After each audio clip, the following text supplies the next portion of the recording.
Hello అండి, అందరికీ నమస్కారం. రోజు గుప్పెడు మొలకలు తినడం ఆరోగ్యానికి మంచిది. శనగలు, పెసర్లు, శనక్కాయలు, అలసంద వంటి గింజలు నీటిలో నానబెడితే మొలకలు తయారవుతాయి. మొలకలలో ప్రోటీన్లు, విటమిన్లు అధికంగా ఉంటాయి. ఫైబర్ శాతం అధికంగా ఉండడం వలన త్వరగా జీర్ణమవుతాయి. మొలకలలో విటమిన్ ఏ పుష్కలంగా ఉండటం వలన కంటికి మంచిది. మొలకలు నిత్యం తీసుకోవడం వలన వ్యాధి నిరోధక శక్తి పెరుగుతుంది. బరువు తగ్గాలనుకునేవారు డైట్లో మొలకలు తీసుకోవడం వలన బరువు తగ్గుతారు.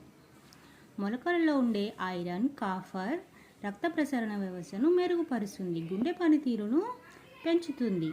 అనవసర కొవ్వును తొలగిస్తాయి. జీర్ణ వ్యవస్థను మెరుగుపరుస్తాయి. పిల్లలకు తప్పకుండా ఇవ్వవలసిన ఆహారం మొలకలు.